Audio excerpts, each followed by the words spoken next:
Assalamualaikum warahmatullahi wabarakatuh. Puji dan syukur senantiasa kita panjatkan kehadirat Allah Subhanahu wa Ta'ala atas segala rahmat dan hidayah yang telah diberikan. Sholawat beserta salam semoga tetap tercurah limpahkan kepada junjungan kita semua, Nabi besar Muhammad Sallallahu Alaihi Wasallam. Secara umum, ekologi dapat didefinisikan sebagai ilmu yang mempelajari interaksi atau hubungan antar makhluk hidup maupun makhluk hidup dengan lingkungannya. Atau dapat disebut juga dengan hubungan timbal balik antara organisme-organisme dengan lingkungannya. Berkaitan dengan ekologi ini, kelompok 10 akan memaparkan materi mengenai dasar-dasar ekologi. Sebelumnya, izinkan saya untuk memperkenalkan anggota kelompok 10 terlebih dahulu. Yang pertama ada Rizky Azza Ashifa, yang kedua saya sendiri Siti Eka Maimunah, dan yang terakhir ada Yusuf Hidayat. Pemaparan yang pertama akan disampaikan oleh rekan saya Rizky Azza Ashifa. Saya persilahkan. Dasar-dasar ekologi. Kata ekologi berasal dari bahasa Yunani yang berarti rumah atau tempat untuk hidup. Sedangkan logos yaitu berarti ilmu, sehingga ekologi yaitu ilmu yang mengkaji interaksi antara makhluk hidup maupun interaksi antara makhluk hidup dan lingkungannya. Ekologi juga dapat didefinisikan sebagai pengkajian hubungan organisme dan kelompok organisme terhadap lingkungannya atau ilmu hubungan timbal balik antara organisme hidup dan dengan lingkungannya. Ekologi menurut E.H. Haeckel pada tahun 1869 adalah studi tentang berbagai keterkaitan organisme-organisme sesamanya, serta dengan segala aspek lingkungannya baik yang hidup maupun tidak hidup. Definisi ini sekaligus memberikan batasan pada ruang lingkup ekologi yang memiliki persamaan sekaligus perbedaan dengan ilmu-ilmu lingkungan. Definisi ekologi yang lebih khusus pertama kali disampaikan oleh Adrewarta pada tahun 1961. Menurutnya, ekologi adalah kajian ilmiah mengenai distribusi dan kelimpahan makhluk hidup. Definisi ini cenderung statis dan meninggalkan ide utama yaitu hubungan timbal balik. Sehingga definisi lain yang berkembang dari ide ini salah satunya disampaikan oleh Krebs bahwa ekologi adalah ilmu ilmiah mengenai hubungan timbal balik yang menentukan distribusi dan kelimpahan makhluk hidup. Yang pertama ada ruang lingkup ekologi. Ruang lingkup ekologi meliputi beberapa unit dalam spektrum biologi. Unit-unit tersebut berturut-turut dari kecil ke besar adalah ekologi individu, populasi, komunitas, ekosistem, bentang alam, dan yang terakhir yaitu ekologi global. Yang pertama ada ekologi individu. Individu adalah suatu makhluk hidup dari satu jenis spesies tertentu. Misalkan satu tumbuhan rumput, seekor belalang, seekor burung puyuh, atau seekor ular. Selanjutnya yang kedua yaitu ekologi populasi. Populasi merupakan sekelompok individu dari satu spesies yang sama sejenis pada suatu tempat dan waktu tertentu. Misalnya populasi rumput, populasi belalang, populasi tikus, populasi ular, dan lain sebagainya. Setidaknya terdapat 3 karakteristik fundamental populasi. Yang pertama yaitu densitas, merupakan jumlah individu per satuan luas atau volume, misalnya jumlah bakteri E. coli per milimeter. Yang kedua yaitu dispersi, merupakan pola penjarakan antar individu dalam perbatasan populasi. Yang ketiga yaitu demografika, merupakan bidang yang mempelajari statistika vital populasi dan perubahan statistika tersebut berdasarkan waktu. Populasi ini bersifat dinamis. Kedinamisan suatu populasi sesuai dengan ruang dan waktu. Artinya, suatu populasi dapat mengalami peningkatan atau sebaliknya mengalami penurunan. Selanjutnya yang ketiga yaitu ekologi komunitas. Komunitas merupakan sekelompok populasi dari sejumlah spesies yang saling berinteraksi dalam suatu wilayah. Misalnya komunitas padang rumput yang meliputi populasi rumput, populasi belalang, dan populasi ular. Atau contoh lain misalnya komunitas kolam yang meliputi populasi ganggang, populasi siput, dan populasi ikan. Biasanya terdapat interaksi antar individu dari berbagai spesies dalam suatu komunitas. Interaksi tersebut meliputi interaksi netral, interaksi kompetisi, interaksi predasi, interaksi herbivori, dan interaksi simbiosis. Yang pertama yaitu interaksi netral, merupakan interaksi yang tidak saling mempengaruhi, misalnya antara tikus dan nyamuk. Yang kedua yaitu interaksi kompetisi, merupakan suatu interaksi ketika individu-individu dari berbagai spesies yang berbeda saling bersaing untuk memperebutkan sumber daya yang membatasi pertumbuhan. Yang ketiga yaitu interaksi predasi, merupakan suatu interaksi antar spesies yang salah satu spesiesnya berperan sebagai predator yang memangsa dan membunuh spesies yang lain. Yang keempat yaitu interaksi herbivori. Para ahli ekologi menggunakan istilah ini untuk mengacu pada interaksi di mana organisme memakan bagian tumbuhan atau alga. Yang terakhir yaitu interaksi simbiosis. Dilansir dari National Geographic, simbiosis merupakan interaksi antar dua organisme makhluk hidup yang berbeda. Setidaknya terdapat 3 bentuk simbiosis. Yang pertama yaitu simbiosis mutualisme, merupakan simbiosis yang saling menguntungkan bagi kedua organisme. Contohnya yaitu antara tanaman dan hewan penyerbuk seperti serangga, lebah, kupu-kupu, dan lain sebagainya. Yang kedua yaitu simbiosis parasitisme, merupakan simbiosis yang hanya menguntungkan satu organisme saja, sedangkan organisme yang lainnya dirugikan, tetapi tidak mengalami kematian secara langsung. Contohnya yaitu antara nyamuk dan manusia.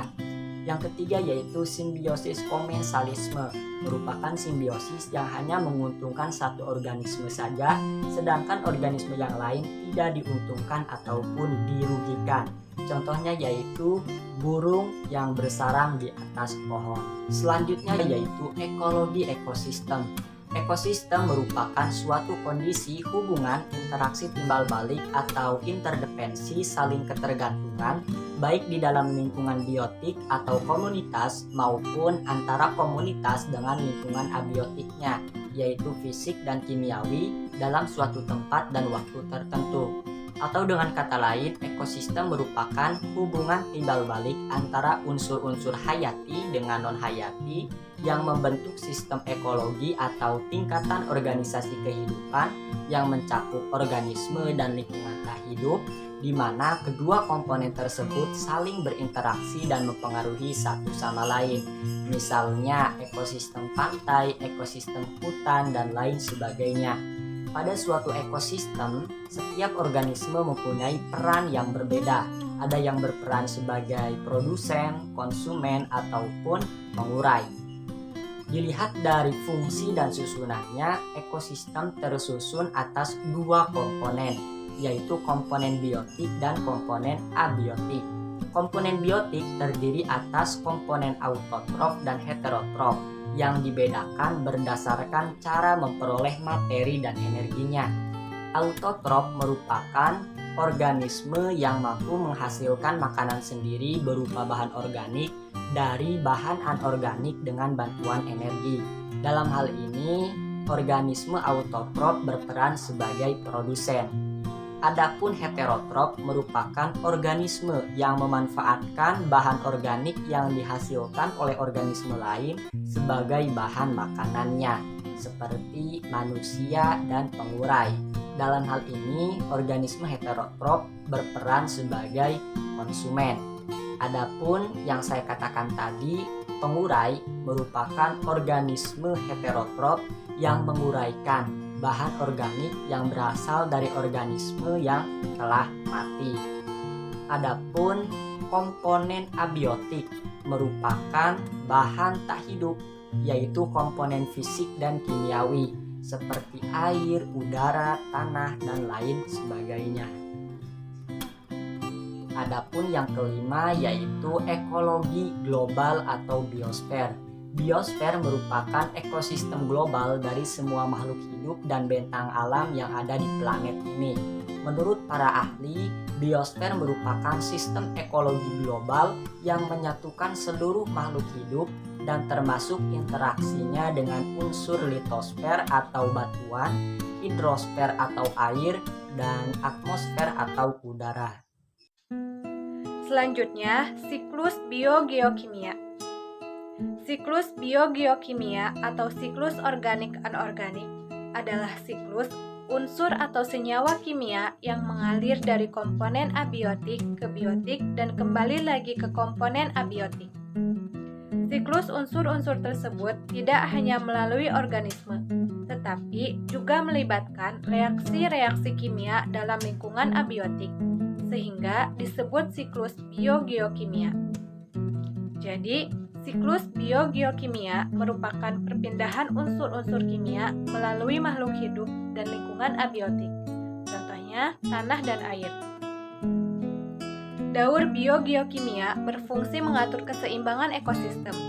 Artinya, keseimbangan ekosistem tergantung pada pengulangan yang terjadi secara berputar pada unsur-unsur kimia tertentu. Unsur-unsur kimia yang dapat mengalami daur biogeokimia meliputi karbon, nitrogen, hidrogen, dan oksigen, serta fosfor. Salah satu contoh dari daur biogeokimia yaitu daur air. Daur air adalah sirkulasi yang tidak pernah berhenti dari air yang ada di bumi, di mana air mampu berpindah-pindah dari daratan ke udara, lalu ke daratan lagi.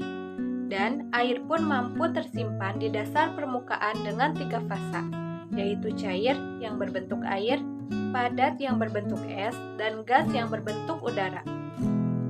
Uap air terdapat di atmosfer. Uap air berasal dari air laut, mencapai 90% air yang menguap dari lautan.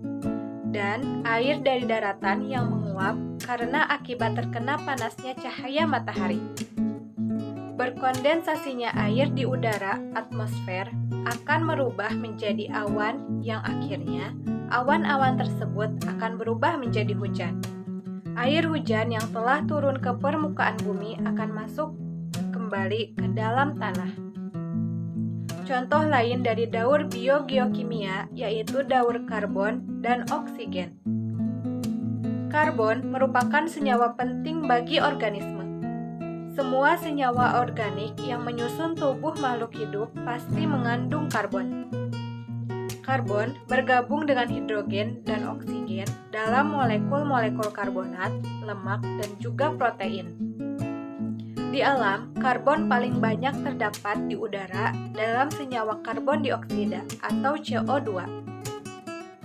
Adapun tahapan daur karbon yaitu yang pertama, daur karbon dimulai dengan pengikatan senyawa karbon dioksida atau CO2 oleh tumbuhan hijau atau organisme autotrof melalui proses fotosintesis. Tahap kedua, melalui proses fotosintesis ini, senyawa karbon akan diubah, salah satunya menjadi oksigen yang akan dilepas ke udara. Tahap ketiga, oksigen dihirup oleh hewan dan manusia untuk respirasi. Dalam proses respirasi ini, manusia dan hewan akan menghirup oksigen serta akan melepaskan karbon dioksida ke udara sebagai zat sisa hasil dari metabolisme dalam tubuh. Selanjutnya, karbon dioksida ini akan kembali dibutuhkan oleh organisme autotrof sebagai bahan untuk melakukan fotosintesis. Daur tersebut disebut dengan daur oksigen dan karbon. Seperti itulah penjelasan dari kelompok 10 mengenai dasar-dasar ekologi. Semoga dapat dipahami. Cukup sekian, kami memohon maaf untuk segala kekurangan dan kesalahan. Wabillahi taufiq wal hidayah. Wassalamualaikum warahmatullahi wabarakatuh.